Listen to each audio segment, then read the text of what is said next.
Ang one-night stand ay nagdulot ng pagkakabangga ng dalawang estranghero habang buhay. Sa araw ng muling pag-aasawa ng kanyang ina, hindi sinasadyang nakilala ni Yumi si Jinko, ang anak ng isang chaebol. Sa isang sandali ng pagkaligalig, ibinigay niya sa kanya ang kanyang pagkabirhen. Ngunit dahil sa labis na kumpiyansa, umalis si Yumi agad-agad pagkatapos noon. Dahil dito, si Jingok ay nabuhay sa pantasya sa loob ng 3 taon at hindi na nakakilala ng ibang tao. Tila nagwakas na roon ang kapalaran nilang dalawa. Ngunit hindi, pagkatapos ng 3 taon, si Yumi ay inilipat sa kumpanya ng pamilya ni Jinko. Ang sunod-sunod na araw ng pagdurusa niya ay nagsimula rin dito. Ang anak na babae ay malaki na, ngunit ang ina ay muling ikakasal. Bitbit ni Yumi ang kanyang handbag patungo sa kasal ng kanyang ina. Nang siya ay natataranta pa at hindi pa nakakaupo, biglang pinaharurot ng trooper ang sasakyan. Dahil sa bilis, napaupo si Yumi ng malakas at napansin na, bakit ang lambot ng inupuan niya? Nang lumingon siya, nalaman niyang nakaupo pala siya sa hita ng isang lalaki. Hindi pinansin ng dalawa ang isa't-isa sa buong biyahe na parang walang nangyaring salpupan. Upang linawin, ang pangalan ng lalaki ay si Jingok. Si Jingok ay namumuhay ng walang inaalala bilang anak ng isang chaebol. Ang tanging bagay na kailangan niyang gawin ay matulog sa araw at magparty sa gabi sa mga nightclub. Sa kanyang kagwapuhan, bawat babaeng nakakakita sa kanya ay agad na naaakit. Palagi niyang sinasabi sa sarili na naglalaro lang siya kapag libre siya. Ngunit tila napakalibre niya dahil halos araw-araw siyang nasa bar. Ngayon, habang siya ay masayang-masaya, nakilala niya ang isang maganda at kaakit-akit na babae. Ang dalawa ay nagdikit na agad-agad sa unang pagkikita na tila matagal na silang magkakilala. Dahil siya ay anak ng isang chaebol, si Jingok ay sinubaybayan ng ibang mga mata. Kinabukasan, ang mga litratong iyon ay naipost sa lahat ng mga forum. Upang maparating siya sa resort ng korporasyon upang magtrabaho bilang parusa. Bukod pa rito, kinuha rin ang kanyang sasakyan. Iyon ang dahilan kung bakit si Jingok ay nasa destined na biyaheng iyon. Si Yumi, sa kabilang banda, ay nakarating na rin sa party ng kanyang ina. Hindi na makayanan ng ina ang magulong itsura ng kanyang anak na babae. Pinaayos niya ang damit at makeup ni Yumi. Pagkatapos lamang ng ilang simpleng pagbabago, ang pangit na bibe ay biglang naging isang sisno. Tiningnan ng ina ang kanyang anak na babae, ngunit hindi pa rin siya lubos na nasiyahan. Nagpakuha siya ng 2 pot holder. Kahit napilit na lumaban ang anak na babae, ipinilit pa rin ng ina na ipasok ang mga ito sa damit niya. Si Jingok ay nag-anyong waiter din ng hotel. Dahil sanay sa ginhawa, hindi sanay si Jingok sa biglaang pagtatrabaho ng pisikal. Balak niyang itulak ang cake at umalis agad sa lugar na iyon. Tumakbo si Yumi palayo sa kanyang ina at nabangga si Jingok. Mabilis na inakbayan ni Jingok ang babaeng nasa harapan niya. Nagtinginan silang dalawa ng may kislap ng pag-ibig. Ngunit bago pa sila maging romantic ay naging nakakatawa na. Ang cake sa tray ay bumagsak ng diretso sa mukha ni Yumi. Nakahiga silang dalawa sa sahig habang walang magawa. Bumalik si Yumi sa kanyang silid na puno ng dumi at tumawag sa kanyang ina. Sabi ng ina ni Yumi na magpalit siya ng damit at pumunta agad sa party. Ngayon ang araw ng muling pag-aasawa ng kanyang ina at puno na ng mga bisita ang bulwagan.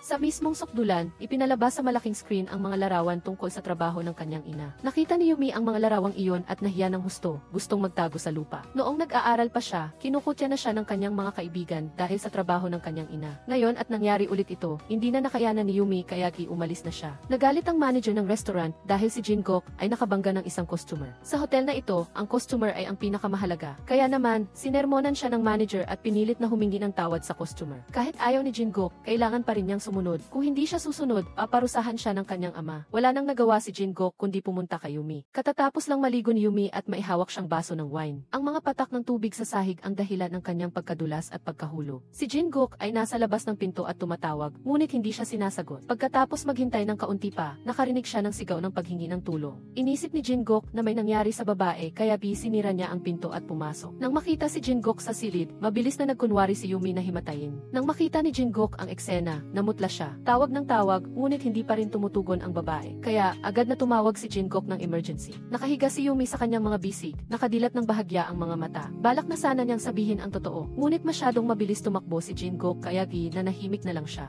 Nang makita iyon ng mga tao sa hotel, nagtipon sila upang tingnan kung ano ang nangyayari. Sinubukan nilang kilitiin ang talampakan ni Yumi para makita kung may kakaiba. Dahil sa sobrang kiliti, nagising si Yumi na ikinagulat ng lahat. Pagkatapos, bumalik silang dalawa sa hotel. Sinumbatan siya ni Jingok dahil hindi niya sinabi ang totoo sa kanya. Kung sinabi niya sana sa simula, hindi mangyayari ito, hindi ba? May sariling dahilan si Yumi kaya niya ginawa iyon. Ayaw niya talagang magpakasal muli ang kanyang ina. Sa puntong ito, ang nakaraan pa ng kanyang ina ay nahukay, na ikinahiya ni Yumi. Sinabi ni Yumi na labis siyang walang kumpiyansa sa sarili ngayon. Naunawaan din ni Jingok ang pinagdadaanan ni Yumi. Agad na hinubad ni Jingok ang kanyang jacket at ipinangkumot kay Yumi. Sinabihan niya itong i-enjoy ang magagandang araw na ito at huwag nang mag-alala pa. Akala nila hanggang dito na lang ang kanilang tadhana. Ngunit madalas, hindi nangyayari ang mga bagay ayon sa gusto. Ang plano ng tao ay hindi katulad ng plano ng Diyos. Nagmamaneho si Jingok ng mag-isa para magpahangin at hindi sinasadyang nabangga ulit si Yumi. Nang makita si Jingok na nagmamaneho ng supercar, agad si Yumi na nagbitiw ng mapang-asar na salita. Tinanong kung ninakaw ba niya ang kotse ng customer. Sasabihin sana ni Jingkook na siya ang anak ng may-ari ng hotel. Sino ang mag-aakala na misinterpret ni Yumi na ninakaw ni Jingkook ang kotse ng anak ng may-ari?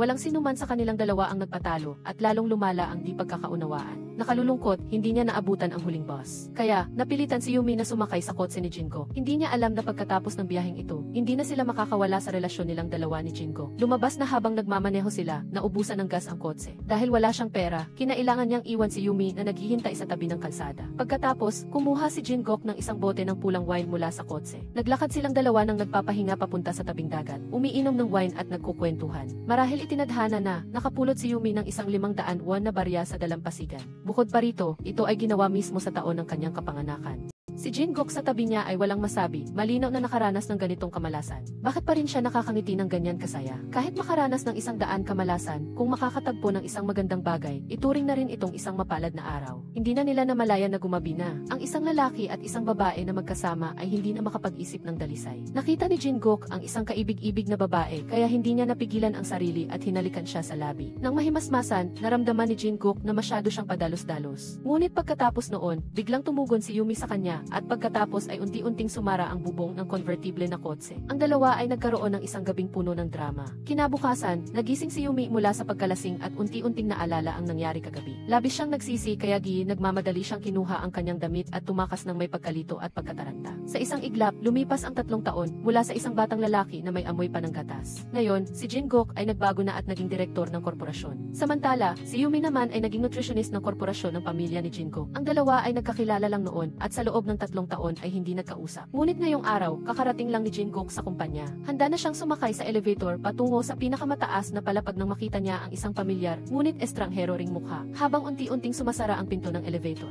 si Jingkook ay unti-unting lumubog sa alaala ng 3 taon na nakalipas. Sinabi niya sa sarili na baka nagkamali lang siya ng tingin. Pagpasok pa lang ni Yumi, nagpalit na siya ng uniform at nagpakilala sa mga katrabaho. Ngunit hindi niya inasahan na hindi pala tinatanggap ng head chef ang kanyang pagdating. Sa katunayan, nakasimangot pa ang mukha nito nang makita siya, upang sirain ang nakababahalang kapaligiran sa sandaling ito. Dahil hindi niya matiis ang head chef, dagdag pa, napakahigpit ng direktor ng kumpanyang ito. Pati pagdaraos ng meeting ay kailangang sukatin ang oras gamit ang orasang ginagamit sa kusina. Napakakaunti ang nakakatiis sa ugali niya. Hindi pa alam ni Yumi sa mga oras na iyon. Ang mahigpit na direktor ng kumpanya na tinutukoy ng mga katrabaho ay si Jinko. Ang lalaking nakasama niya sa loob ng isang gabi sa kotse 3 taon na ang nakakaraan. Simula noon ay hindi na sila nagkita pa. Habang papunta sa opisina, nasa isip pa rin ni Jingkook ang eksena kung saan niya nakita si Yumi. Kahit nagmi-meeting na, hindi pa rin siya mapakali. Pagkatapos, bigla na lang si Jingkook ay nakaramdam ng pagkahilo. Sa huli, hindi na niya kinaya at bumagsak siya sa conference room.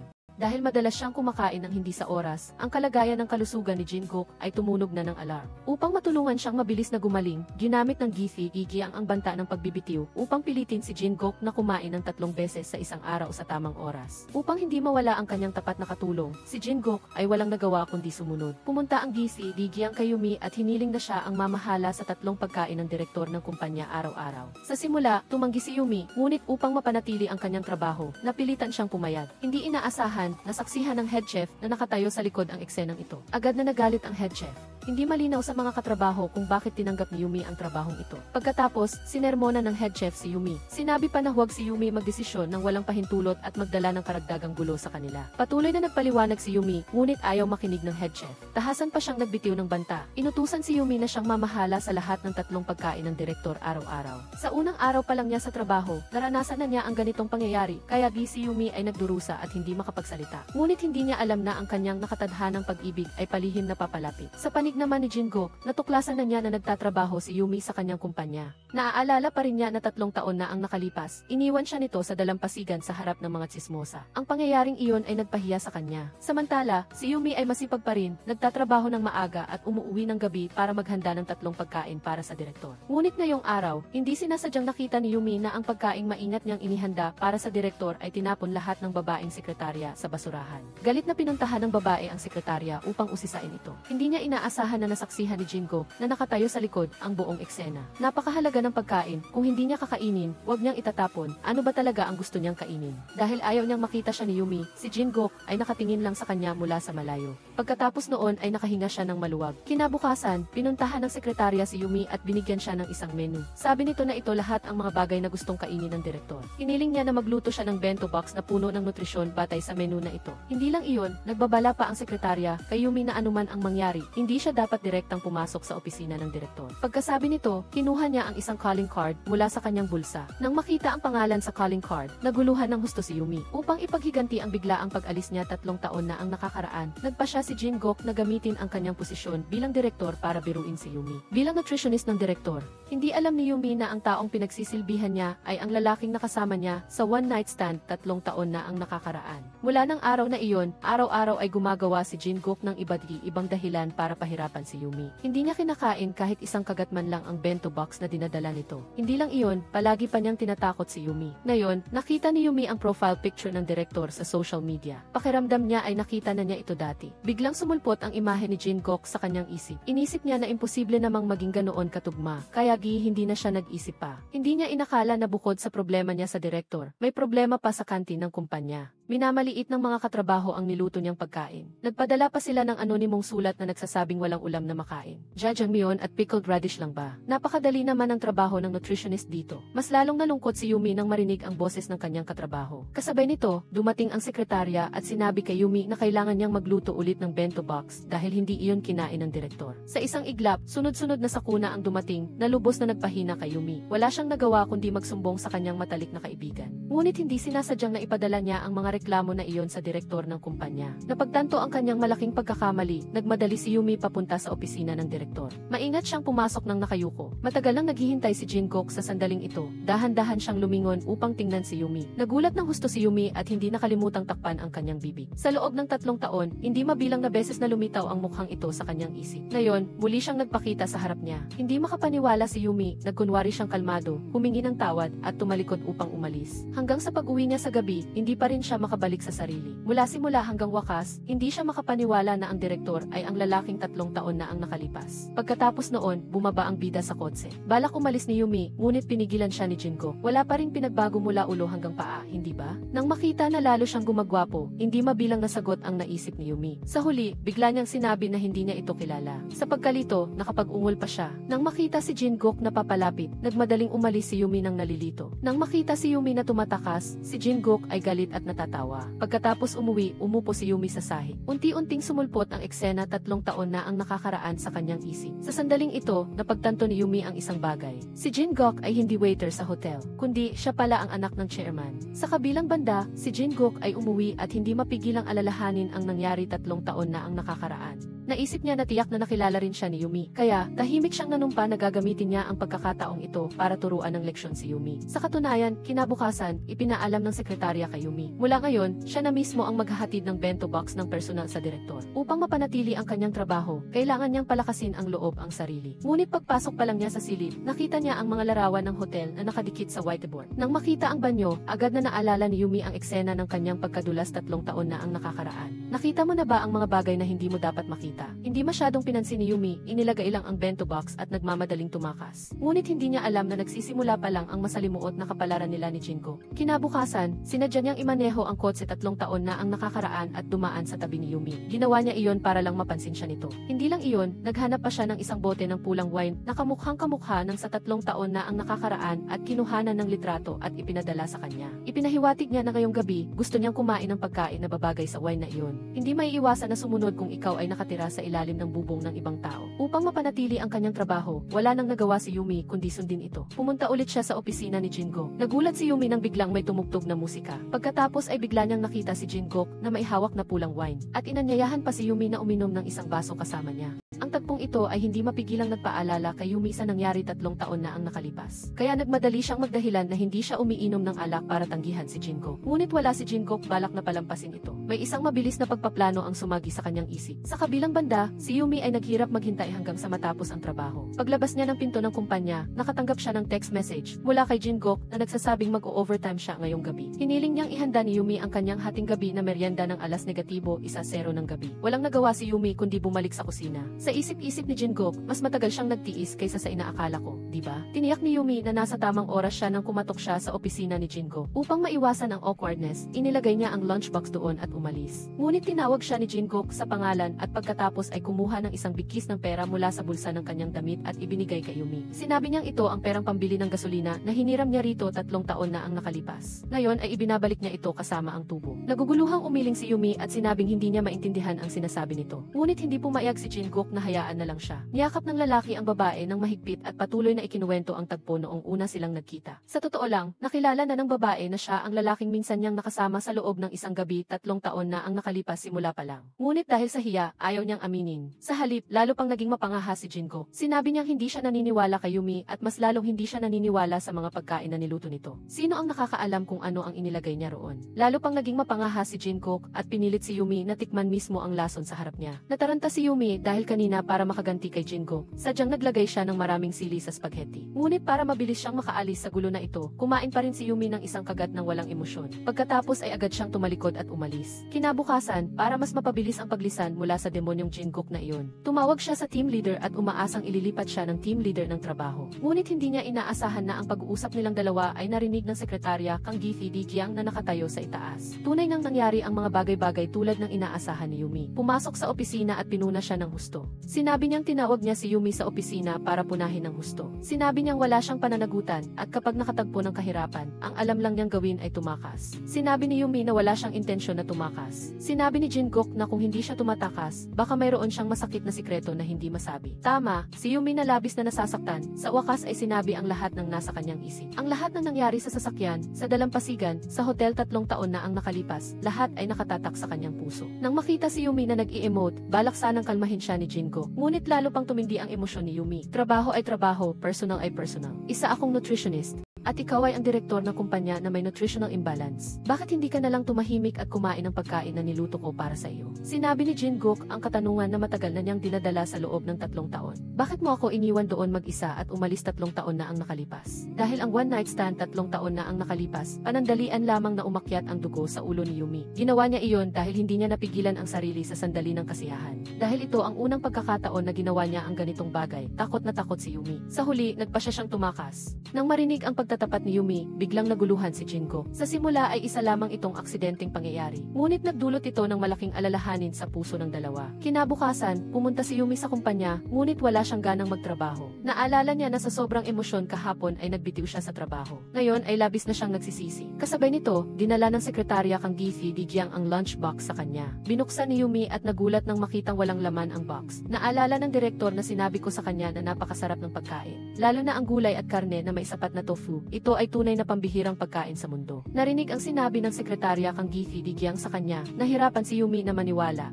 Kahit anong isip ni Yumi ay hindi niya maintindihan kung ano ang balak ni Jinko. Samantala, dumating sa kumpanya ang Gyumano Ilay kasintahan ni Jinko. Ang pangalan niya ay Hiji, isang sikat na tagapagbalita sa telebisyon. Bagamat siya ay maganda at mayaman, mula simula hanggang wakas ay hindi nagpakita ng interes si Jinko sa kanya. Sa katunayan, nang makita niyang dumating ito sa kumpanya, lubha siyang nainis. Ngunit patuloy pa rin si Hiji at kusa siyang yumakap kay Jinko. Habang naglalambingan ang dalawa, dumating si Yumi dala ang mga cake. Nahiya si Yumi sa nakita kaya balak na niyang umalis. Ngunit tinawag siya ni Jinko. Paulit-ulit siyang nagsenyas kay Hiji na umalis ngunit hindi ito nakinig. Nang makita ang ganda ni Hiji, napayuko si Yumi nang walang kamalay-malay. Tiningnan niya ang kanyang uniforme na may mansa ng mantika. Nahihiya siyang inilapag ang cake at nagmamadaling umalis. Hanggang sa pagtatapos ng trabaho sa gabi, hindi pa rin nakakapag-isip ng maayos si Yumi. Paulit-ulit na bumabalik sa isip niya ang masakit na tagpo ni na Hiji at Jinko. Ngunit hindi niya alam na ang kapalaran ay pangunahing itinakda ng langit. Sa sandaling ito, may dumating na text message mula sa kanyang ina. Dali-daling umuwi si Yumi at noon niya lang nalaman na dinala ng kanyang inang laging nagdudulot ng gulo ang kanyang 3 taong gulang na nakababatang kapatid. Higit pa rito, gusto pa nilang manatili doon ng ilang araw. Hindi gusto ni Yumi, ngunit wala siyang magawa, kaya malungkot siyang lumabas mag-isa upang magpalipas ng sama ng loob. Naalala niya ang tagpo noong siya ay nag-aaral pa. Dahil artista ang kanyang ina, kinukutya at inaapi siya ng lahat. Sa pag-iisip nito, nakaramdam muli ng kalungkutan si Yumi, ngunit hindi pa tumitigil ang malas. Kinabukasan, pagdating ni Yumi sa kumpanya, tinawag siya ng babaeng malapit kay Jingkook noong isang araw. Inabot ni Haiji sa kanya ang dalawang kahon na ikinagulat ni Yumi. Pagkatapos, pumunta siya sa kusina at doon niya natuklasan na sa loob ay may mga pagkaing maingat na pinili ni Haiji. Mula ngayon, gamitin mo ang mga ito sa paggawa ng lunchbox. Siyempre, kailangan kong alagaan ng husto ang kinakain ng aking mahal. Hindi lang iyon, bumili pa si Haiji ng isang mamahaling set ng kagamitan sa pagkain. Pinilit si Yumi na gamitin ang set na ito araw-araw mula ngayon. Higit pa rito, pagkatapos niyang maghanda ng lunchbox, kailangan niya itong kunan ng litrato para ma-check ni Haiji. Nang makitang malungkot si Yumi, sinabi ni Haiji na siya ang magiging asawa ni Jingkook sa hinaharap. Sino ang pumayag niyan? Kalmadong lumapit si Jingkook at niyakap si Yumi. Sinabi niyang tanging ang babaeng ito lang ang kakainin niya ang luto. Bukod sa kanya, walang sinuman ang maaaring gumawa ng anumang bagay sa kanya. Pagkasabi niya ng mga salitang ito, biglang nataranta si Yumi. Sinabi ni Jingkook iyon at dinala si Yumi palabas ng kusina. Galit na galit si Haiji sa nasaksihan. Mahigpit siyang nag-krus ng mga kamay at nanumpa na gagawin niyang mapahiya si Yumi. Sa kabilang banda, dinala ni Jingkook si Yumi sa isang restaurant. Nagtataka siyang nagtanong kung bakit gusto nitong pumunta doon. Ngunit sinabi ni Jingkook na subukan niyang isipin, ang isang taong pinakaabalang tulad ko sa kumpanya, bakit kita dadalhin dito sa oras ng trabaho? Nang marinig iyon, lihim na natuwa si Yumi, ngunit bago pa siya makapag-ilusyon ng 2 segundo, ibinalik na siya sa katotohanan. Sinabi sa kanya ni Jingkook na gusto niya ang pagkain sa restaurant na ito, kaya dinala niya ito roon upang mag-aral. Umaasa siyang huwag sanang bigyan ng maling kahulugan ni Yumi ang kanyang intensyon. Tiningnan niya ito at sinabi ang pagdududa sa kanyang puso. Ang babaeng iyon kanina ay si Haiji, hindi ba? Kayo ba ay nagde-date? Siya ang anak ng aking mentor. Huwag mo akong gawa ng kung ano-anong espekulasyon. Nang marinig ang pagtanggi ni Jingkook, tila medyo sumaya ang puso ni Yumi. Upang sirain ang ilusyon ni Yumi, muling idiniin ni Jingkook na minsan lang silang nagkaroon ng relasyon 3 taon na ang nakalipas. Bukod doon, sana ay huwag siyang umasa tungkol sa kanya. Masyadong kinabahan si Yumi kaya nagkaroon siya ng sinok. Nang paalis na siya, muntik na siyang bumangga sa salamin na pinto. Mabuti na lang at mabilis si Jingkook na hilahin siya sa kanyang dibdib. Ang kanilang mga katawan ay biglang nagkadikit at ang kapaligiran ay naging malabo. Sa sandaling nagkatitigan sila, lalong kinabahan si Yumi at muli siyang sinino. Nahihiya si Jingkook kaya agad niyang binitawan si Yumi. Pagkatapos nito, sinermunan pa niya ito. Bagamat nagpakita siya ng ganitong pagiging masungit, may tinatago pa rin siyang sekreto na hindi niya masabi rito. 3 taon na ang nakalipas, nakita niya ang brapad na hindi sinasadyang naiwan ni Yumi sa kotse. Mula noon hanggang 3 taon pagkatapos, iningatan niya ang bagay na ito sa kanyang jewelry box. Sa tuwing tinitingnan niya ito, naaalala niya ang tagpo 3 taon na ang nakalipas. Ang sumunod na panahon, kahit weekend, hindi pa rin nagdalawang isip si Jingkook. Kakabalik lang niya mula sa business trip at agad niyang tinawagan si Yumi at sinabing wala pa siyang kinakain buong araw. Hiling niya na maghanda ito agad ng lunchbox para sa kanya. Balak sanang tumanggi ni Yumi, ngunit para mapanatili ang trabahong ito, nag-atubili siyang pumayat. Ngunit hindi niya alam na kalahating oras lang ang nakalipas. Kakagaling lang ng sekretarya kang Gifi Gigiang at ni Jingkook sa pakikipagkita sa isang mahalagang kliyente. At kumain pa sila ng tradisyonal na Chinese food. Ginawa lang niya ang kalokohang ito dahil gusto niyang makita si Yumi. Samantala, inaalagaan ni Yumi ang kanyang nakababatang kapatid habang wala ang kanyang ina. Wala siyang magagawa kundi dalhin ang kanyang kapatid sa lugar ni Jingkook. Pagpasok pa lang nila ng pinto, isang set ng sofa ang agad na sumalubong sa kanilang paningin. Tiningnan ni Yumi ang unan at kumot sa ibabaw at hindi maiwasang magduda. Ganoon ba kasimple ang pamumuhay ng mga mayayaman? Pagkatapos ay naglibot siya sa kwarto. Dito niya lang napagtanto na walang laman ang bahay ni Jingkook. Wala man lang kama. Hindi na siya nag-isip pa ng matagal at ibinaba ang kanyang nakababatang kapatid bago nagtungo sa kusina. Ngunit hindi pa siya tapos magluto nang may marinig siyang ingay. Nagmamadaling umakyat si Yumi. Dito niya natuklasan na natumba ng kanyang nakababatang kapatid ang jewelry box sa mesa ni Jingkook. Balak sanang tingnan ni Yumi kung nasira ang laman, ngunit hindi siya naglakas loob na buksan ito. Kaya inilagay na lang niya ito sa mas malayong lugar at umalis kasama ang kanyang nakababatang kapatid. Nang bumalik si Jingkook ay napansin niyang umalis na si Yumi. Tiningnan ni Jingkook ang lunchbox at ang note sa mesa at bigla siyang nalungkot. Aakyat na sana siya nang bigla niyang napansin ang jacket. Nakinuha ni Yumi 3 taon na ang nakalipas ay ibinalik na sa kanya ngayon. Malungkot siyang bumalik sa kanyang silid-aklatan, ngunit walang nakitang kakaiba. Pagkatapos magpalit ng damit, bumaba si Jingkook. Kumakain siya ng lunchbox ng mag-isa habang nakatingin sa jacket na ibinalik ni Yumi na nakalagay malapit doon.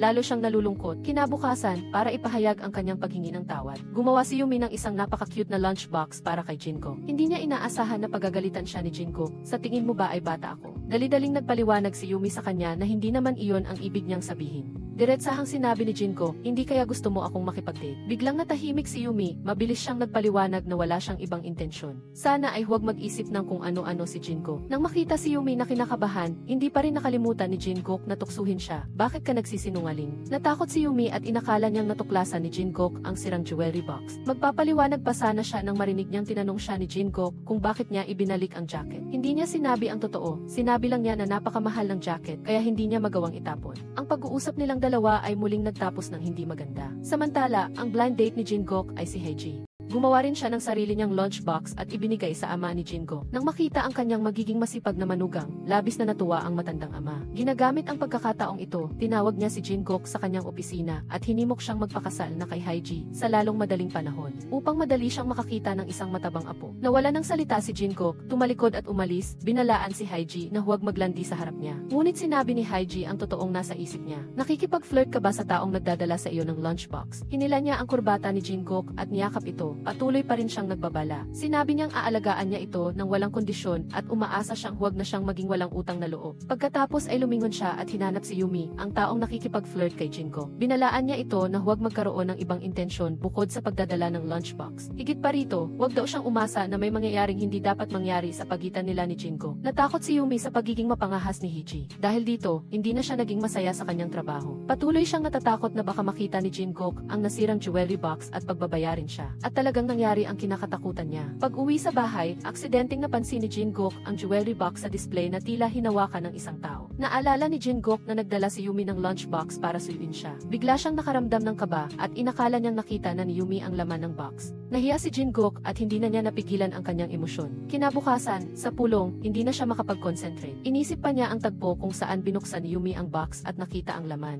Galit na galit si Jingok kaya malakas siyang kumatok sa mesa. Lahat ay nagulat at natakot. Samantala, inakala ni Yumi na masyadong abala si Jingok kaya nakalimutan nitong ipaalam sa kanya. Kaya kusa siyang nagbigay ng lunchbox sa sekretarya kang Gihi Digyang. Sinabi ni Jingok sa sekretarya kang Gihi Digyang, hindi ba sinabi ko na ayaw kong kumain? Sumagot ang sekretarya kang Gihi Digyang, tumanggi na rin ako, pero ibinigay pa rin ni Yumi sa iyo. Binuksan ni Jingok ang kahon at agad siyang naakit ng isang note. Nakasulat sa note na ang lahat ay hindi pagkakaunawaan lang.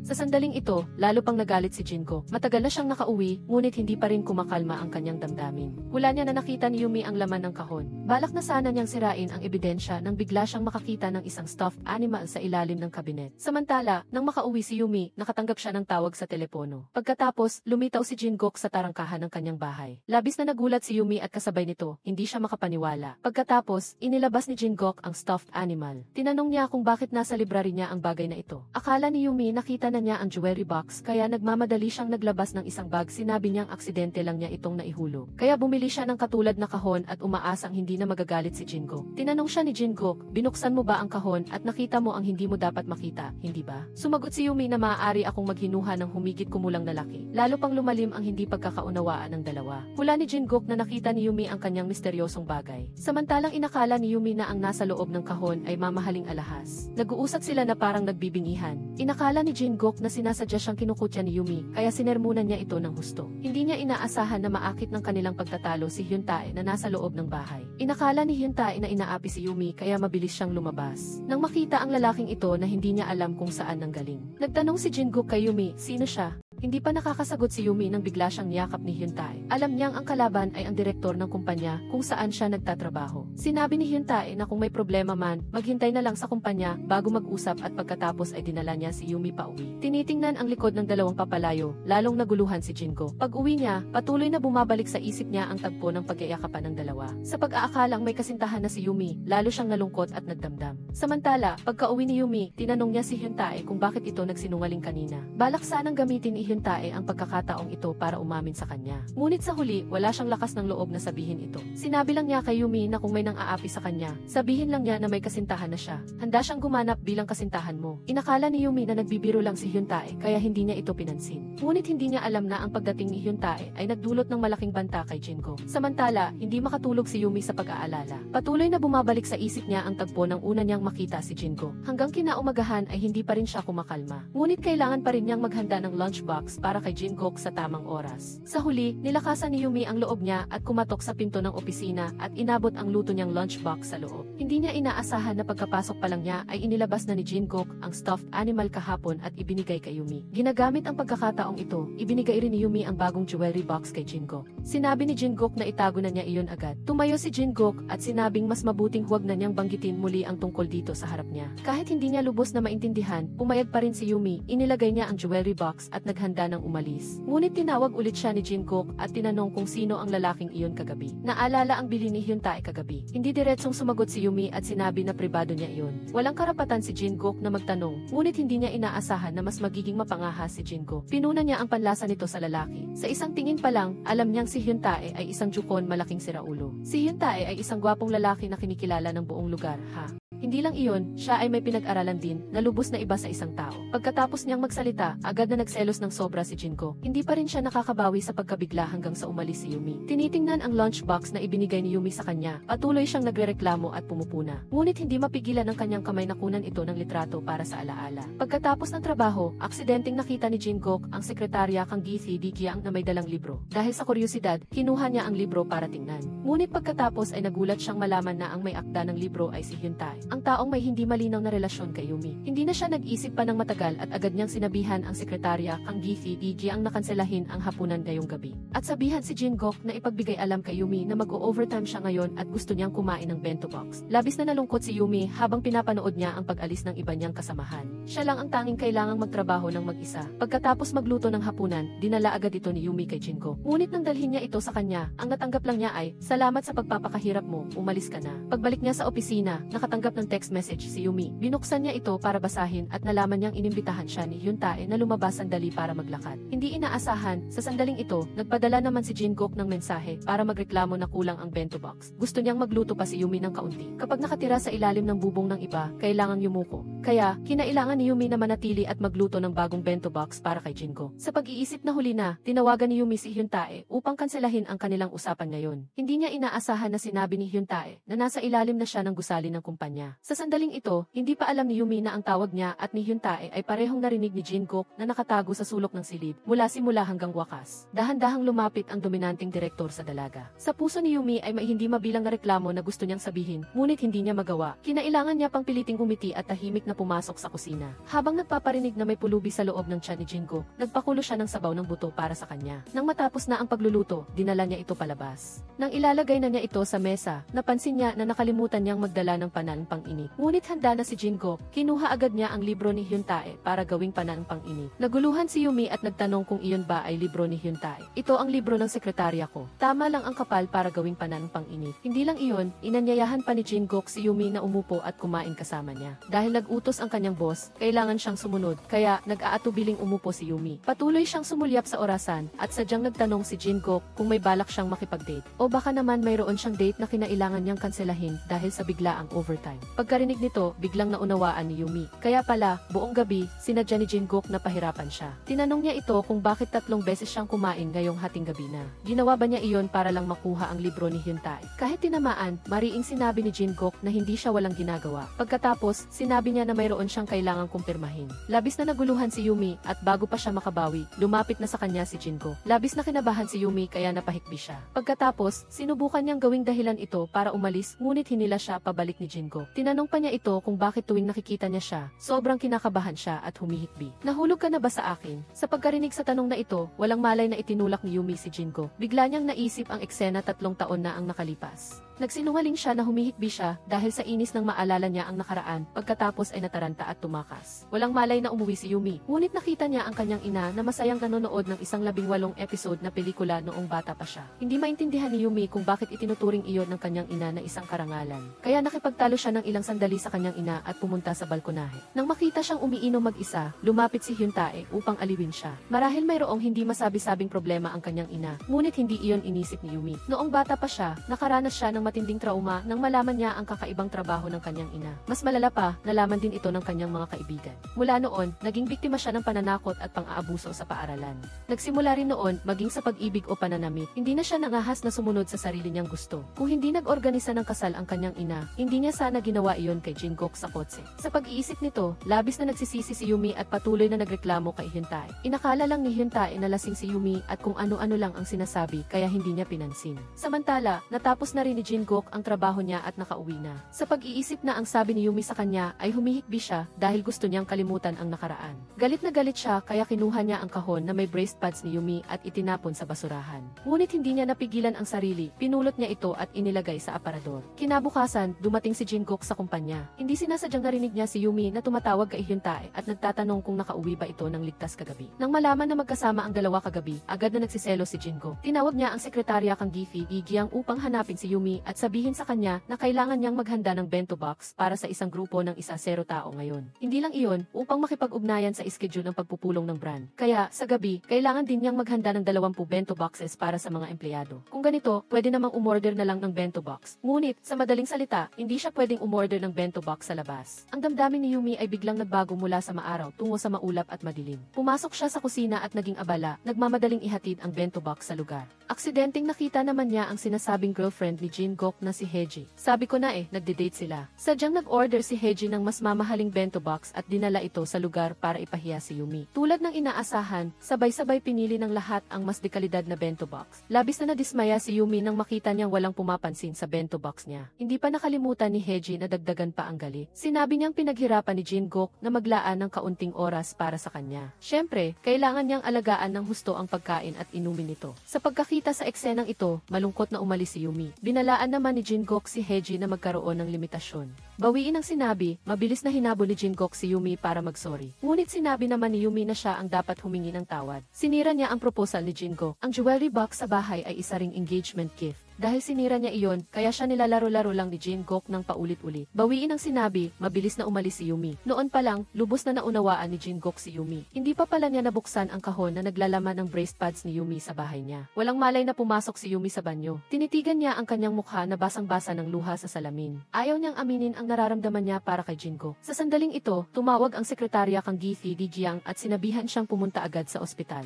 Hindi pa rin maintindihan ni Yumi kung bakit kailangan niyang pumunta sa ospital. Nag-aalala na baka may masamang nangyari kay Jingkook, nagmamadali si Yumi na sumakay ng taxi papunta sa ospital. Nang makita niya si Jingkook na may dextrose, labis siyang nag-alala. Ipinaliwanag ni sekretarya kang Gifi Gigyang na nasa tabi niya, nangyari iyan sa direktor dahil inubos niya ang lahat ng bento boxes na niluto ni Yumi. Kanina lang, pagpasok ni Jingkook sa opisina, nakita niya ang 2 sako ng sandwiches. Natakot siyang magalit si Yumi kaya sabay-sabay siyang kumain ng ilang kahon at ang resulta ay sobrang pagkain kaya kinailangan siyang isugod sa ospital. Tinanong ni Yumi si Jingkook kung bakit niya pinilit ang sarili. Sinabi ni Jingkook na dahil sa huling pagkakataon na inutusan niya ang sekretarya na itapon ang bento box, galit na galit si Yumi at pumasok sa opisina para hanapin siya. Nang marinig iyon, naguluhan si Yumi, ngunit biglang nagbago ng paksa si Jingkook. Tinanong niya si Yumi kung bakit siya nagkaroon ng oras para dalawin siya ngayon. Nagtanong pa si Jingkook kung hindi ba siya makikipag-date sa kanyang boyfriend. Ipinaliwanag ni Yumi na si Hyuntae ay matalik niyang kaibigan. Bukod pa rito, hindi sila nakatira ng magkasama. Ang unang palapag ay ang tindahan ni Hyuntae at ang pangalawang palapag ay ang tinutuluyan niya. Kaya madalas silang magkita-kita at umaasa siyang hindi magkakamali si Jingkook. Nang marinig ang kanyang paliwanag, tuwang-tuwa si Jingkook. Ngunit nagkunwari pa rin siyang kalmado at nagpaliwanag kay Yumi. Sinasabi niyang wala siyang anumang relasyon kay Heji. Ibang tao ang may-ari ng jewelry box sa bahay niya. Hindi pa natatapos marinig ni Yumi kung sino ang may-ari. Nakatulog na si Jingkook. Kaya tumayo si Yumi at kinumutan siya. Hindi niya alam na nasaksihan ng sekretarya kang Gifi Gigyang ang eksenang ito habang nakatayo sa labas ng pinto. Kinabukasan, sinabi ng sekretarya kay Jingkook na binantayan siya ni Yumi buong gabi. Hating gabi na bago siya sumakay ng taxi pa uwi. Biglang naalala ni Jingkook na parang hinalikan siya ni Yumi kahapon.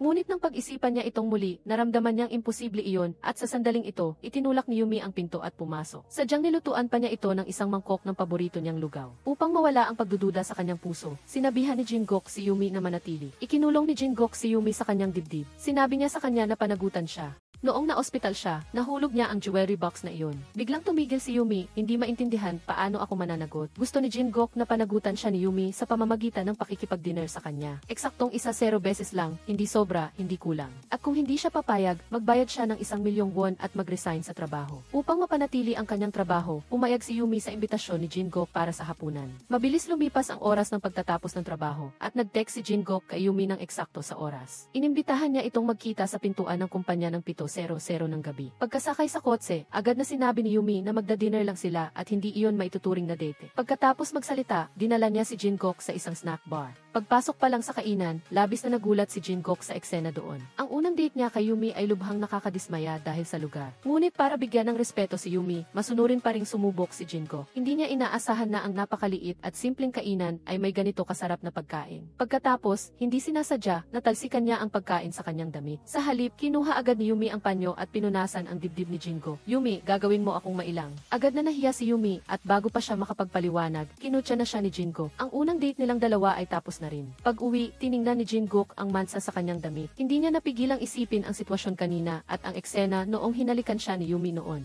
Habang iniisip niya ito, lalo niyang naramdaman na hindi iyon panaginip at tuwang-tuwa siya. Kinaumagahan, hindi inalintana ni Jingkook na Sabado't Linggo at tinawagan si Yumi upang yayain na namang kumain. Ipinagkatiwala ni Yumi ang kanyang kapatid kay Hyuntae upang alagaan ito. Sa kabilang banda, dumating ng maaga si Jingkook na nakasuot ng maayos. Pagbaba niya ng kotse, marami ng mata ang nakatingin sa kanya. Naglakad siya papunta sa restaurant ngunit hinarang sa labas ng pinto. Sinabihan pa siyang hindi tumatanggap ng reservation ang restaurant at kailangang pumila ang lahat. Hindi pa nasubukan ni Jingkook na tratuhin ganoon kaya nagalit siya. Kinuha niya ang kanyang business card at iwinagayway sa harap ng tagapagsilbi. Sinabi niya rito na siya si Jingkook ng pinakasikat na korporasyon sa lugar na ito. Ngunit binaliwala pa rin ng empleyado ang sinabi niya. Nagalit si Jingkook at gusto niyang makipag-away sa empleyado ng restaurant. Hindi niya inasahan na nakita siya ni Yumi na kararating lang. Labis siyang nahiya kaya hinila niya agad ito palayo. Pagkatapos ay ipinaliwanag niya na pumila ang lahat dito mula pa kaninang umaga. Ginagamit nila ang pagkakataong ito sa katapusan ng linggo upang makakain ng isang beses kasama ang taong gusto nila. Kung may sisingit ngayon, tiyak na malulungkot sila. Nahiyang yumuko si Jingkook, kung gayon, ituring na lang natin itong date natin ngayon, di ba? Sabi ni Yumi na nakikipag-dinner lang siya sa kanya para magbayad ng utang. Kahit ganoon, gusto pa rin kitang i-date, Yumi, sagot ni Jingkook. Akala ni Yumi ay mali ang dinig niya, kaya hindi niya ito pinansin.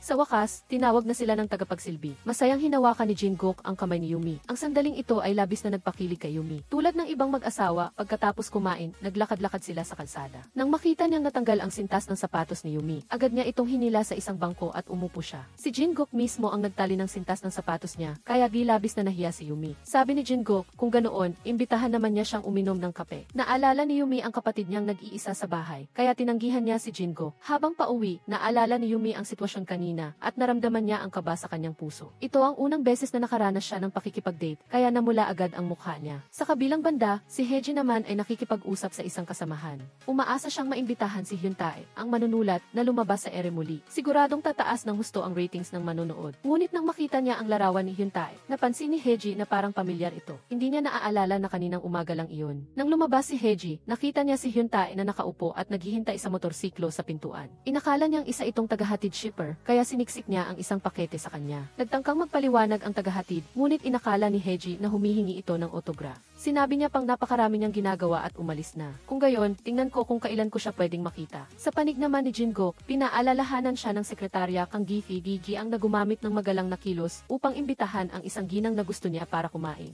Biglang nakaramdam ng kaba si Jingkook at nagalit, itinatanggi niyang kumakain lang sila ni Yumi dahil sa trabaho. Ngunit hindi niya alam na aksidenteng narinig ni Yumi ang lahat. Dahil din sa rason na ito, kaya hindi nakapag-focus si Yumi sa trabaho buong araw. Para subukan si Jingkook, nagpadala si Yumi ng text message sa kanya at sinabing pwede silang mag-dinner ngayong gabi. Labis na natuwa si Jingkook nang siya ang nag-imbita. Inimbitahan ni Jingkook si Yumi sa bahay niya at agad naman itong pumayag. Bago pa man makapag-isip ng maayos si Yumi, sinimulan na ni Jingkook ang pagmamaneho at dinala si Yumi sa bahay niya. Dahil ito ang unang beses na umuwi siya kasama si Jingkook, medyo kinabahan si Yumi. Para mabawasan ang pagkailang, nag-isang pumasok si Jingkook sa kusina at nagsimulang maging abala. Nang makita ang husay ni Jingkook sa paghiwa ng gulay, sadyang sinabi ni Yumi, tiyak na madalas kang magdala ng mga babae rito sa bahay. Kahit hindi lubos na naniniwala si Yumi, hindi naman siya umangal. Pagkatapos magluto, hiniling ni Jingkook kay Yumi na patayin ang ilaw para sa kanya. Nagulat si Yumi nang marinig iyon. Agad na kumuha ng kandila si Jingkook at sinabing mas romantiko ang kumain sa madilim na ilaw. Naghanap si Yumi ngunit hindi niya mahanap ang switch. Nang makita ito ni Jingkook, lumapit siya at akala ni Yumi ay isusukol siya nito sa dingding. Ngunit pinatay lang pala ni Jingkook ang ilaw. Sa pagkakita kay Yumi na nakapikit, nagpa siya si Jingkook na bigyan siya ng gantimpala. Binigyan niya si Yumi ng 2 plato ng pagkain at pinagsabihan siyang huwag mahulog dahil napakamahal ng mga plato. Siyempre, magaling ako dyan. Hindi makapaniwalang nanlaki ang mga mata ni Yumi. Hindi inaasahang nagpatuloy si Jingkook sa paghalik muli. Hanggang sa kunin ni Jingkook ang plato, hindi pa rin nakakabawi si Yumi. Nang makita niyang nakapikit pa rin si Yumi, nagsalita si Jingkook at sinabihan siyang umupo agad. Kusa siyang naghiwa ng steak at inihanda para tikman ni Yumi. Sa sandaling ito, tumunog ang doorbell. Lumabas si Jingkook para tingnan at hindi inaasahan na dumating ang kanyang ama sa maling oras. Hindi alam ni Jingkook ang gagawin sa sandaling iyon at pagkatapos ng matagal, dahan-dahan siyang nagbukas ng pinto. Nakaramdam ng kakaiba ang kanyang ama, kaya pagpasok pa lang ay agad siyang tumingin sa paligid. Nang makita ang dalawang plato ng steak sa mesa, nagtanong ang ama kung may bisita siya. Nabalisa si Jingkook at nagmadaling tumanggi. Sinabing ganoon siya madalas kumain araw-araw. Bagamat nagduda ang kanyang ama, wala siyang ebidensya, kaya wala na siyang masabi pa. Samantala, umakyat na rin si Yumi sa taas. Nakaupo siya sa sahig at aksidenteng nakita ang jewelry box na nasira noon. Naalala niya noong nasa ospital. Sinabi ni Jingkook sa kanya na iba ang may-ari ng jewelry box. Labis na curious si Yumi at parang may nagtulak sa kanya, kaya binuksan niya ang kahon. Dito niya nalaman na naglalaman ito ng bracelet pads niya mula 3 taon na ang nakakaraan. Nagtanong ang ama, may babae bang nagtatago sa taas? Itinanggi ito ni Jingkook, ngunit hindi naniwala ang ama kaya umakyat siya para tingnan. Ngunit wala siyang nakitang anino ni Yumi. Inakala ng ama na pusa ang gumawa ng ingay kaya hindi na siya nagtanong pa. Pagkatapos maihatid ang kanyang ama pauwi, nagmamadaling tumakbo si Jingkook pataas sa kwarto. Narinig niya ang tunog ng pagbukas at pagsara ng pinto ng aparador. Napagpasyahan niya na tiyak na nagtatago si Yumi sa loob. Muli, ang malapitang pagdikit ay nagpahirap kay Yumi. Nagmamadali siyang gumawa ng dahilan upang umalis sa bahay ni Jingkook. Nang kumalma siya, naalala niya 3 taon na ang nakalipas, nataranta siyang tumakas at sumakay ng taxi. Noon niya lang napagtanto na nawawalan siya ng isang bracelet pad. Kaya pala, matagal na itong itinago ni Jingkook sa loob ng kahon. Sa sandaling ito, labis na komplikado ang nararamdaman ni Yumi. Sa ibang lugar, naaalala ng ama ni Jingkook ang kakaibang pag-ugali ng kanyang anak kahapon. Habang iniisip niya ito, lalo siyang nagtataka, kaya tinawagan niya ang sekretarya kang Gifi Igyang at hiniling na lihim na subaybayan si Jingkook. Ngunit hindi niya alam na ang kanyang panganay na anak ay nagsisikap na makasama si Yumi. Nagsisinungaling lang siya na si Yumi ang magiging pribado niyang nutrisyonista sa ibang bansa. Sinabihan din niya itong sumama sa kanya sa business trip kapag hiniling. Kinaumagahan, dumating si Jingkook sa pintuan ng bahay ni Yumi. Nang makita niyang nakasuot pa rin si Yumi ng itim na office suit mula 3 taon na ang nakakaraan. Naalala ni Jingkook kung gaano katagal na ang lumipas. At ang babaeng ito ay hindi pa rin nagbabago. Pagkatapos ilagay ang maleta ni Yumi, nagmaneho si Jingkook papunta sa destinasyon. Dito lang napagtanto ni Yumi na ang lugar ng business trip ay ang resort kung saan niya nakilala si Jingkook 3 taon na ang nakakaraan. Paumanhin, wala akong magagandang alaala rito. Binaliwala niya ang pagtanggi nito at iginiit na hilahin siya papunta sa hotel. Mabilis na natapos ang isang araw ng trabaho at bumalik si Yumi sa kanyang kwarto na pagod ang katawan. Biglang tumunog ang doorbell at binuksan ni Yumi ang pinto, ngunit walang tao sa pasilyo. Ngunit sa sahig, may isang napakagandang kahon ng regalo. Binuksan niya ito at nakita na may damit at sapatos sa loob. Isusuot mo yan at lalabas ka, gusto kong makita ka sa alaala ko. Nagbago ang eksena at lumabas si Yumi na nakasuot ng damit. Naghihintay na rin si Jingkook sa tagpuan. Nang makita si Yumi na nakabihis ng maganda, agad siyang nabighani rito. Sa sandaling iyon, tila silang dalawa na lang ang natitira sa restaurant. Dahan-dahang lumakad si Yumi patungo kay Jingkook. Hindi inaasahan, muling naging bida si Jingkook at iniligtas ang dalaga at nagkatinginan silang dalawa. Kinakabahan, umiyak si Yumi at mabilis na kumalas kay Jingkook. Kahit na labis na kaawa-awa si Yumi, hindi pa rin nakalimutan ni Jingkook na tuksuhin siya. Sinabi niyang mas gusto niya bang sumandal sa kanya kaysa uminom ng red wine. Hindi sumang-ayon si Yumi at gusto sanang makipagtalo. Sa sandaling iyon, lumapit ang tagapamahala ng hotel at ang waiter upang ipahayag ang kanilang paumanhin kay Yumi. Nagbigay pa ang babae ng isang bote ng red wine kay Yumi. Pagkatapos nito, tumingin siya kay Jingkook nang may malalim na kahulugan at binati sila ng masayang oras. Sino ang mag-aakala na pagkaalis ng tagapamahala, kinuha agad ni Jingkook ang red wine, sinabing gusto niyang ingatan ito para kay Yumi. Kung hindi, baka mabali pa ito mamaya. Hindi sumang-ayon si Yumi at sinabing ibinigay iyon ng tagapamahala sa kanya, kaya siya ang dapat mag-ingat nito. Nag-aagawan lang silang dalawa sa isang bote ng alak. Sa kanyang pagkabigla, hindi sinasadyang napasalampak si Yumi sa dibdib ni Jingkook. Kung walang anumang bigla ang pangyayari, tiyak na may mangyayari sa kanilang dalawa. Ang nangyari 3 taon na ang nakalipas sa tabing dagat ay mahirap pa rin kalimutan ni Jingkook hanggang ngayon. Sa tuwing nakikita niya ang kahon ng alahas, hindi niya maiwasang alalahanin iyon. Ngunit sa sandaling ito, hindi pa niya alam na ilang araw nang alam ni Yumi ang lihim sa loob ng kahon ng alahas. Agad na tinapos ni Jingkook ang kanyang trabaho sa resort at isinama si Yumi sa swimming pool. Sinabi niya na kailangan nilang mag-relax ngayon. Pagkatapos ay sumandal siya sa gilid ng pool at iniabot ang kamay kay Yumi. Sinabing hilahin siya ni Yumi pataas. Hindi inaasahang, hindi sinasadyang nahila ni Jingkook si Yumi pababa sa pool.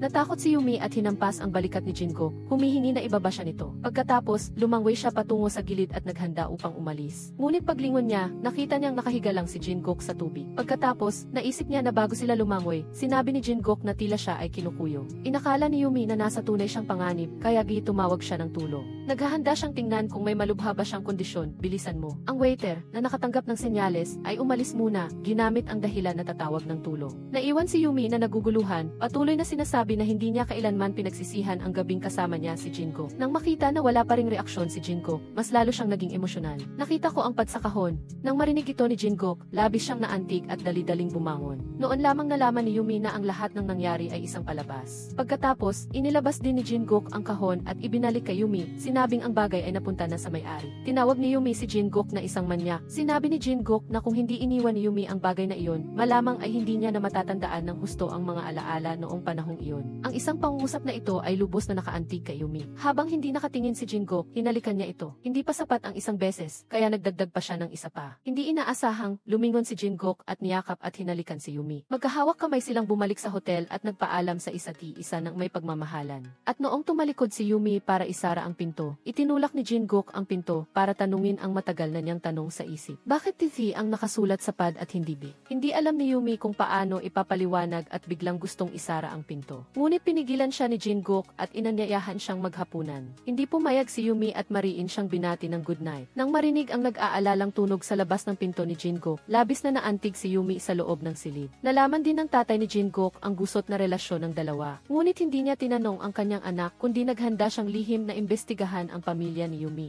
Pagdating sa opisina, nagpadala si Yumi ng mensahe kay Jingkook at tinanong kung kumain na siya. Ang tugon niya ay isang salita lang. Nawala ng pag-asa si Yumi at nagpadala muli ng mensahe kay Jingkook. Sinabi niya na kaarawan ng aso nila ngayong gabi kaya hindi sila magkikita. Mas mababa pa ba ako sa isang aso ngayon? Sinundo ni Hyuntae si Yumi sa opisina. Ngunit hindi inaasahang, nakita sila ni Jingkook na uwi na rin mula sa trabaho. Naiisip ang sinabi ni Yumi na magdiriwang siya ng kaarawan ng kanyang aso. Agad na may masamang pakiramdam si Jingkook. Pumunta sa supermarket sina Yumi at Hyuntae at bumili ng maraming sangkap sa pagluluto. Naghanda silang umuwi para ipagdiwang ang kaarawan ni Jonggu. Nagtipon-tipon ang pamilya at kinantahan ng happy birthday si Jonggu. Hindi inaasahang, biglang dumating si Jingkook sa sandaling ito. May dala siyang isang bag ng merienda para sa tuta at isang malaking bag ng pagkain ng aso. Noong sandaling iyon, napansin ng ina ni Yumi na ang bagong dating ay ang direktor ni Yumi. Inanyayahan mo siya, hindi po, ako po ang kusang dumating, narinig ko po na may birthday party ngayon. Litong-lito si Jingkook at tiningnan si Jonggu. Nagtataka siyang nagtanong kung kaninong anak ang batang iyon. Mabilis na sumagot ang ina ni Yumi na si Jonggu ang pinakamamahal niyang anak. Nagkatinginan ang dalawang magkaribal at nagsimula na silang magselos sa isa't isa pagkaupo pa lang. Sa kabutihang palad, dinala ni Yumi ang kanyang kapatid at bumalik kaagad para pigilan ang dalawa. Pagkatapos, nagtaas siya ng baso ng alak, nais niyang palamigin ang nakakailang nakapaligiran.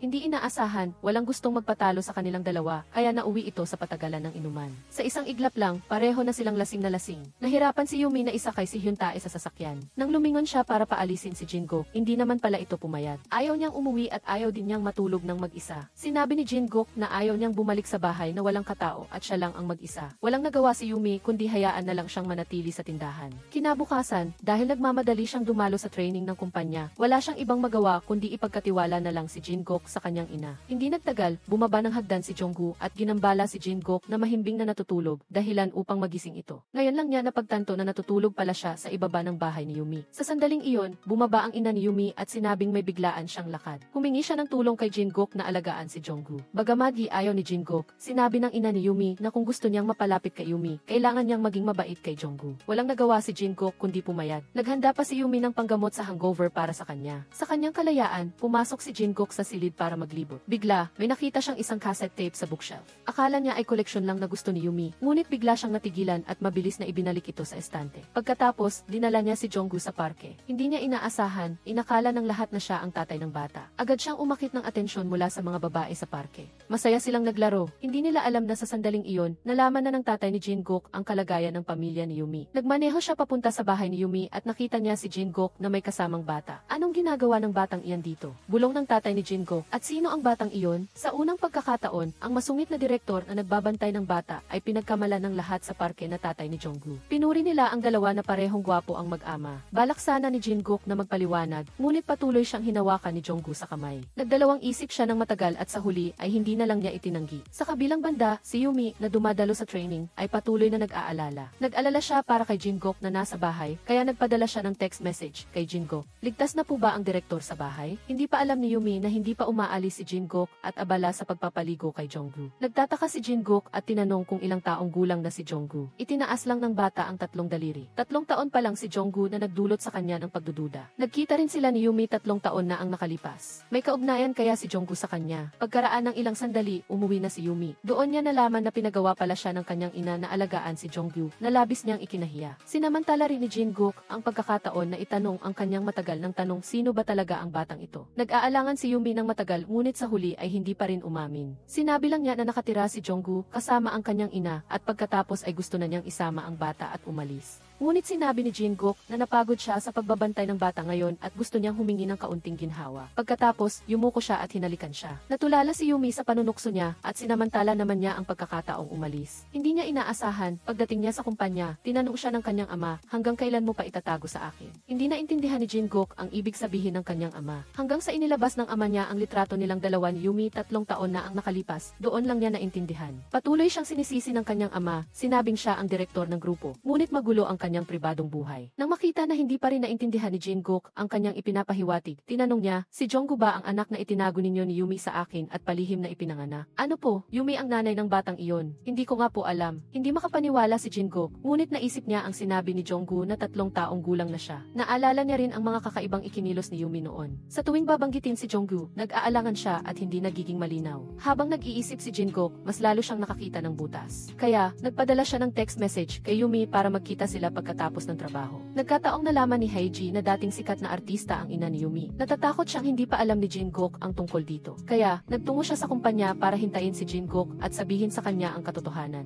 Ngunit hindi sinasadyang nakita niya si Yumi na sumakay sa kotse ni Jingok. Galit siyang sumunod sa kanilang dalawa at nakita naman ito ni Hyuntae na sumundo kay Yumi pauwi. Seryosong tinanong ni Jingok si Yumi kung mayroon pa ba siyang dapat aminin sa kanya. Nagkunwari si Yumi na hindi alam ang sinasabi niya. Agad na ipinarada ni Jingok ang kotse sa gilid ng daan. Hinawakan ni Jingok ang kamay ni Yumi at sinabing sabihin niya ang lahat, pati na ang pinakamaliit na detalye tungkol sa nangyari 3 taon na ang nakalipas. Sa sandaling ito, hindi naintindihan ni Yumi ang ikinikilos niya at agad siyang bumaba ng kotse. Mabilis na hinila ni Jingok si Yumi pabalik at sinabi sa kanya na sa totoo lang, hindi rin siya masaya sa loob ng 3 taon na ito dahil pinili ni Yumi na umalis ng walang paalam. Kaya, nagsikap lang siyang magtrabaho ng husto, parang baliw, para mamanhid ang sarili. Hindi kita nakalimutan kailanman, kaya sabihin mo sa akin, ano ang iniisip mo? Ano ba talaga ang nangyari sa iyo noong panahong iyon? Napilitan si Yumi na sabihin ang kanyang tunay na damdamin. Sinabi niya sa kanya na natatakot siya na isipin niya na siya ay isang madaling babae. Sa anumang paraan, ang bagay na ito ay hindi dapat mangyari sa kanya mula sa simula. Sa buhay ko, ikaw lang ang tao na nakasama ko sa ganitong bagay. Niyakap siya ni Jingok ng may pagmamahal. Nakita ang eksenang ito ni Heiji na sumusunod sa kanila.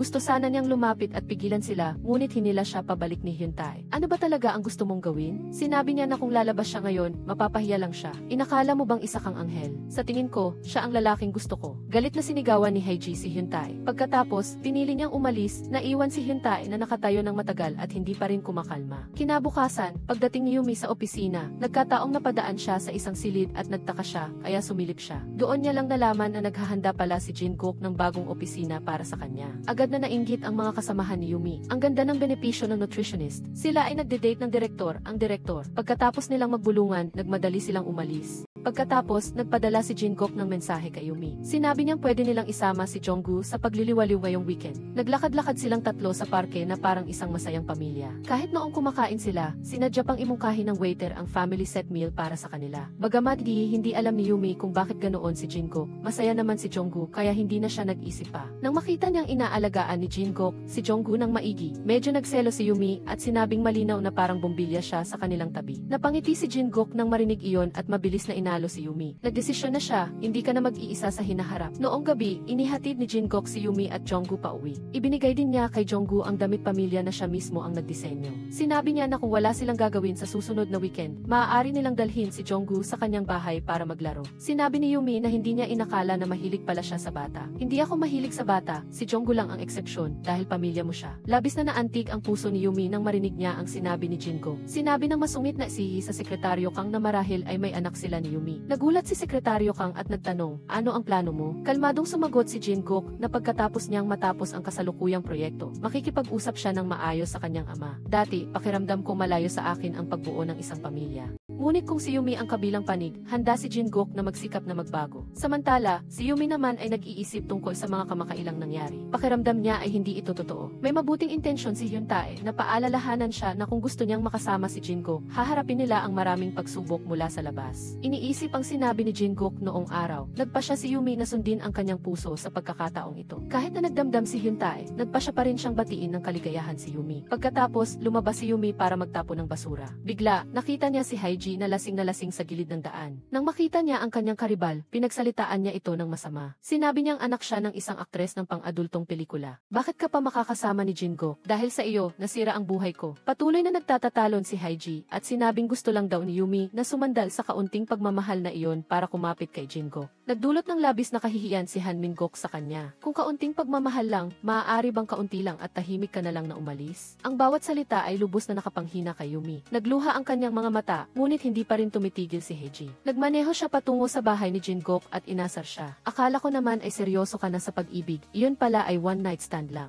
Samantalang ako, naghintay sa iyo ng 10 taon. Ang 10 taon na pagsisikap ay mas mababa pa sa isang gabi ni Yumi. Hindi pinili ni Jin-guk ang manahimik sa pagkakataong ito. Sinabi niya kay Haiji na dahil din sa gabing iyon kaya tuluyan siyang nagbago. Si Yumi ang pinakamatigas na babae. Pagkatapos magsalita, pumasok na rin si Jin-guk sa loob ng bahay. Iniwan si Haiji na nag-iisa sa bakuran, tuluyang nanghina at umiiyak. Kinaumagahan, palihim na pumunta ang tatay ni Jin-guk, na isang mayaman, sa bahay ni Yumi. Nang walang nakakakita, pumasok siya sa tindahan ni Hyun-tae. Sa isang tingin pa lang, nakilala niya ang bata sa harap niya. Ang bata na niyakap ni Jin-guk ilang araw na ang nakalipas. Lumingon-lingon siya sa paligid ng tindahan at nang makitang walang tao, lumapit ang tatay ni Jin-guk at akmang hihilain ang buhok ni Jong-gu. Ngunit nakita siya ng ina ni Yumi na nasa likuran niya. Anong ginagawa mo? Pinagalitan niya ito. Bakit mo hinahawakan ang anak ng ibang tao? Sinabi naman ng tatay ni Jin-guk na may karapatan siyang makita si Jong-gu. Nang marinig iyon, galit na nagtanong ang ina ni Yumi kung sino siya. Ayaw magsalita ng marami ng tatay ni Jin-guk at pinilit niyang bunutan ng ilang hibla ng buhok si Jong-gu. Nang makita niyang matigas ang ulo ng matanda, sumigaw ang ina. Agad na bumaba si Yumi nang marinig niya ang ingay. Doon lang niya nalaman na dumating ang chairman tatay ni Jin-guk. Nandito ako para kumpirmahin kung siya ang anak ni Jin-guk. Bago pa makapag-react si Yumi, labis na nag-aalala si Jin-guk at dali-daling dumating. Pinagalitan niya ang ama kung bakit ito lumitaw doon. Sinabi ng tatay ni Jin-guk na dahil mabagal kumilos si Jin-guk, wala siyang nagawa kundi pumunta at ayusin ang magulong sitwasyon. Hindi naintindihan ni Yumi at tinanong si Jin-guk kung ano ang nangyayari. Nag-aalangan si Jin-guk at sinabi na matagal na niyang alam ang lahat. Anak ko si Jong-gu, anong gagawin ninyo sa anak ko?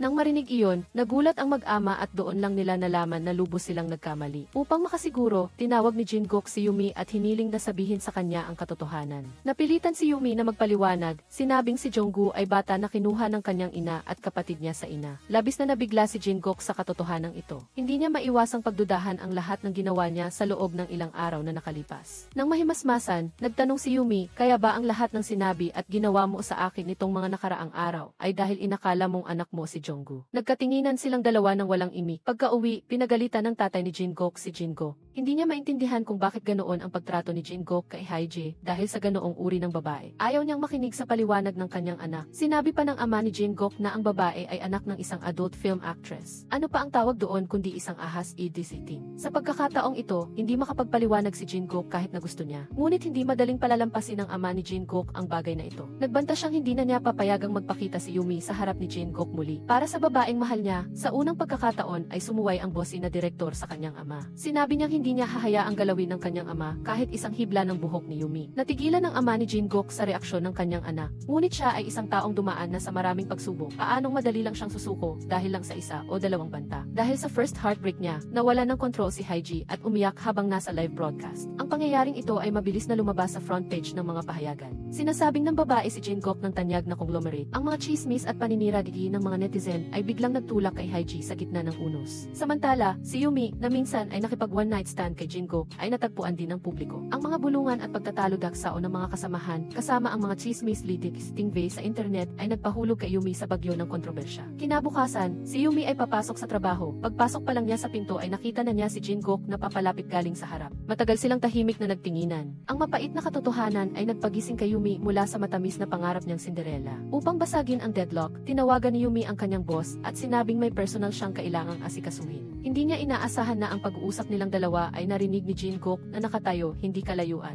Sa kasalukuyan, labis na sinisisi ni Jingkook ang sarili niya. Gaya ng inaasahan, hindi nagtagal ay nakatanggap si Yumi ng text message mula kay Jingkook. Sinasabi na may gusto siyang makita si Yumi mamayang gabi. Kaya nilinaw ni Yumi ang kanyang layunin. Humingi na siya ng transfer sa ibang kumpanya mula sa management. Ipinahayag din niya ang kanyang pasasalamat kay Jingkook sa pag-aalaga sa kanya sa loob ng mahabang panahon.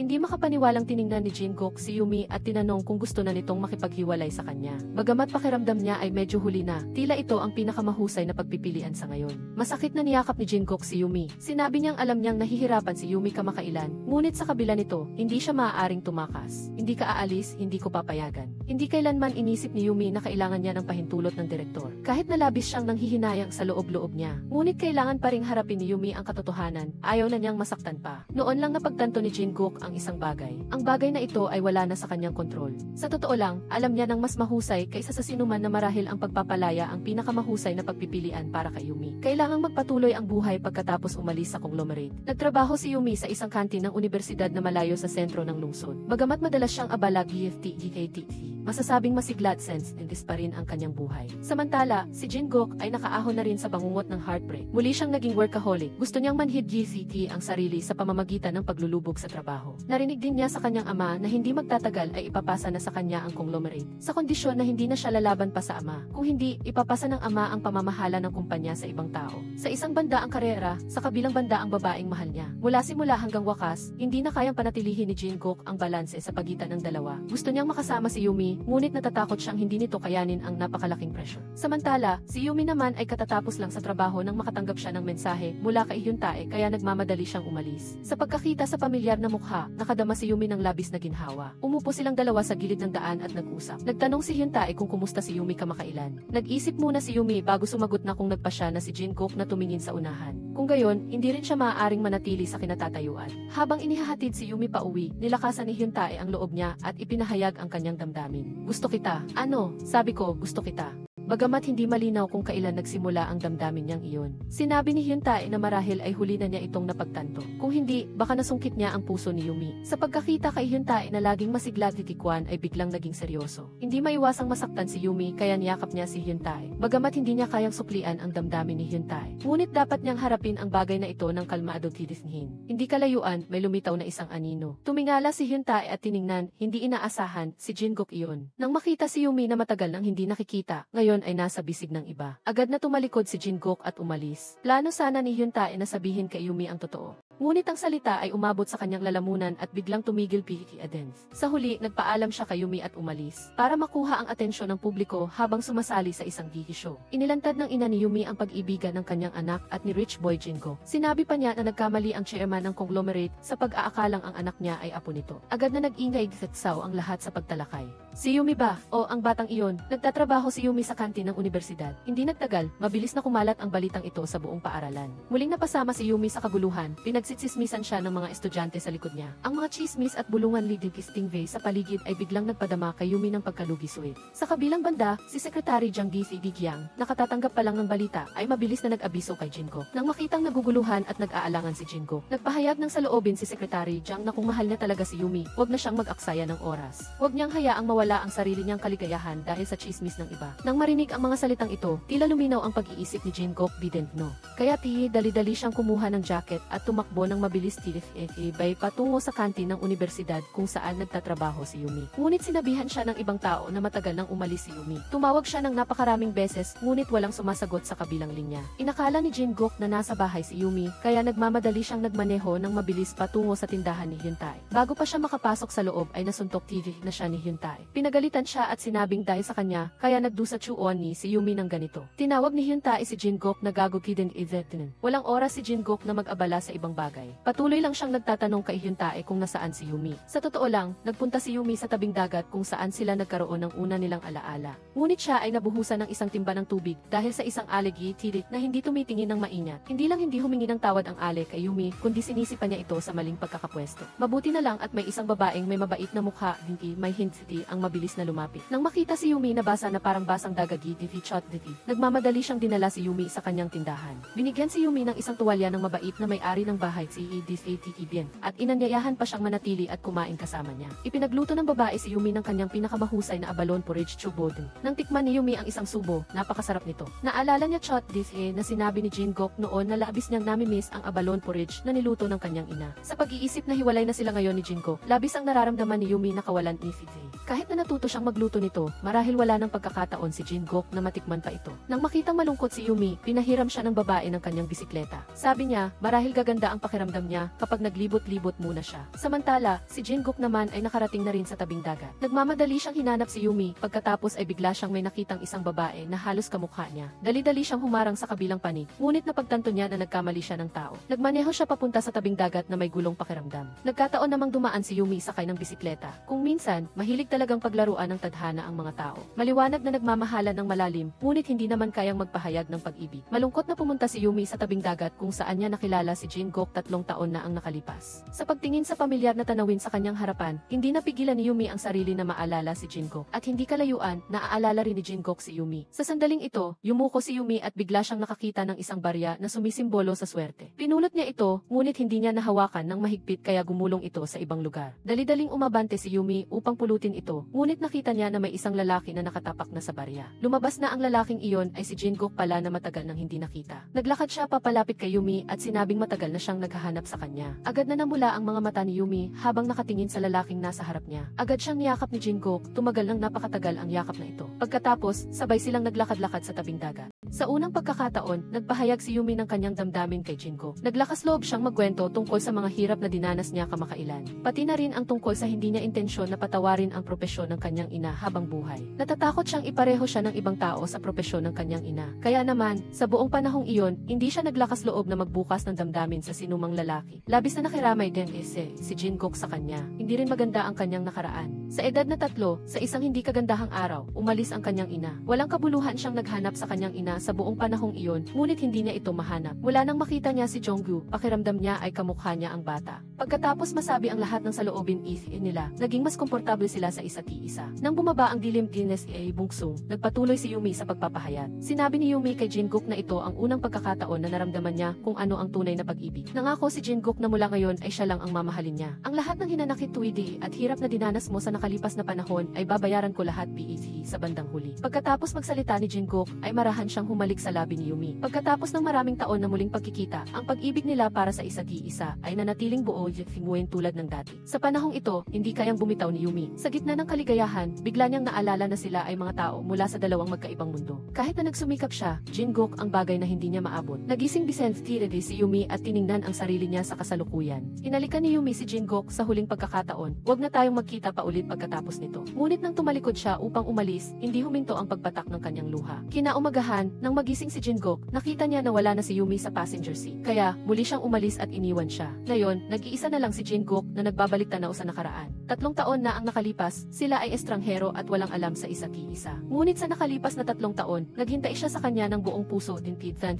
lalo na ngayon na mas nakikilala na nila ang isa't isa. Nangako si Jin-guk sa sarili niya na mula ngayon, maghihintay pa rin siya kay Yumi. Kahit 3 taon o 30 taon pa ang lumipas, ang puso kong ito ay para lang kay Yumi. Dahil naparito na rin lang, nagpa siya si Jin-guk na dalawin ang kanyang ina. Kahit alam niya kung nasaan ang kanyang ina, ni minsan ay hindi siya bumisita. Ngayon, nagkaroon na siya ng sapat na lakas ng loob upang pumasok. Ang mag-ina, na matagal nang nagkahiwalay, ay labis na nahiya ngingo ng magkita. Ang ina ni Jin-guk ay tumingin sa kanyang anak at lumuha rin. Espesyal siyang nagluto ng abalone porridge chuboden para sa kanya, tulad noong dati. Sinabi niya na naghintay siya ng 25 taon upang makain ang porridge na ito. Pagkatikim ng ilang subo, umiyak si Jin-guk at humagulgol na parang bata. Kahit na hindi sila magkasama, laging binabantayan ng ina ang kanyang anak. Alam niyang nagde-date sila ni Yumi. Dumalaw din si Yumi kanina at nagpahayag na gusto siyang lutuan ng abalone porridge. Pero ngayon, mukhang wala ng pagkakataon. Ang mga salita ng kanyang ina ay nagbigay kay Jin-guk ng karagdagang motibasyon upang kumilos. Mahigpit niyang niyakap ang kanyang ina. Ang ina ni Yumi ay inimbitahan ngayon ng TV station upang lumabas sa isang show. Hindi siya nag-atubiling ibahagi ang tungkol sa kanyang trabaho noon. Ngunit para sa kanya, lahat ng tao ay may blemish sa buhay. Ang pinakamahalaga ay kung may lakas ba silang loob na humakbang pasulong. Ang trabaho niya ay hindi nakakaapekto sa kanyang anak. Kung ang kanyang anak ay may pangarap at pagkahilig dapat lang siyang magsikap na abutin iyon. Dapat silang mabuhay ng masaya at maligaya araw-araw. kung may mahal ka, sumulong ka lang ng diretsyo. Ang mga salitang ito ay tila nakapagkalas ng buhol sa puso ni Yumi. Kinuha niya ang lahat ng kanyang lakas ng loob at hinanap si Jingkook. Samantala, natanggap na rin ni Jingkook ang mensahe ni Yumi. Papunta na rin sana si Jingkook sa bahay ni Yumi. Pagkatanggap ng kanyang mensahe, agad na nagbalik sa sakyan si Jingkook upang makita siya. Ang ama, nang malaman ang balita, ay agad na tumawag kay Jingkook at pinabalik siya. Si Jingkook ay nagkaroon na ngayon ng sapat na lakas ng loob upang ipahayag ang kanyang saloobin. Hindi na niya kailangan ang posisyon ng tagapagmana. Kahit ang kumpanya o ano paman ay hindi na mahalaga kaysa kay Yumi. Hindi makapaniwala ang ama ni Jingkook sa narinig niya mula sa kanyang anak. Ang isang masunuring anak, bakit naging ganito ngayon? Idinagdag pa ni Jingkook na mahalaga ang karera, ngunit maaari siyang magsimula ulit. Nawala siya, hindi ko alam kung paano pa ako mabubuhay. Sa kabila ng pagiging balisa ng ama, diretso siyang pumunta upang hanapin ang mahal niya. Pagkatapos ng maraming paghihirap, natagpuan nila ang isag-iisa. Nagsalubong sila na parang matagal silang nagkahiwalay. Ipinakita nila ang kanilang pagmamahalan sa publiko. Ito ang magiging mainit na balita ng araw na ito. Muli, dahil sa kwento ng pag-ibig, lumabas si Jingkook sa front page. Kabaliktaran ng ama ni Jingkook, labis na natutuwa ang ina ni Yumi na makita ang kanyang anak na masaya. Samantala, kahit labag sa kalooban events ni Hiji, wala siyang nagawa kundi magbigay ng pagbati kay Ang pagmamahala ng dalawa ay nakumbinsi ang ama ni Jingkook. Nang hapon na iyon, inanyayahan ni Hyuntae si Hiji na uminom at mag-usap tulad ng nakasanayan. Balak niyang lumayo at pumunta sa isang lugar na walang sinuman ang nakakakilala sa kanya. Sinabi niya iyon dahil gusto rin niyang sumama si Hiji sa kanya. Sa loob, pareho silang nagpapahiwatig-bihin ng damdamin, ngunit mahiyain pa rin silang nagtinginan. Dahil sa nakita niyang panayam, natagpuan ng ama ni Jonggu ang ina ni Yumi. Gusto niyang punan ang mga araw na hindi sila magkasama ng mag-ina. Isang pangarap na kasal ang naganap, muling nakasuot ng damit pangkasal ang ina ni Yumi. Masayang magkasama sina Jingkook at Yumi sa kasal ng ina. Natagpuan nila ang isa matapos ang maraming pagkakataon na akala nila ay magkakalayo sila. Sa pagkakataong ito, nangako si Jingkook sa sarili na hindi na niya muling pakakawalan ang babaeng mahal niya. Maaari niyang mawala ang lahat, ngunit may isang bagay na hindi niya maaaring mawala, iyon ay ikaw. Sige, nagtatapos na rito ang palabas. Mag-subscribe kayo sa aming channel sa loob ng 3 segundo upang suportahan kami. Salamat sa panonood ng aming channel. Magkikita ulit tayo sa susunod na palabas.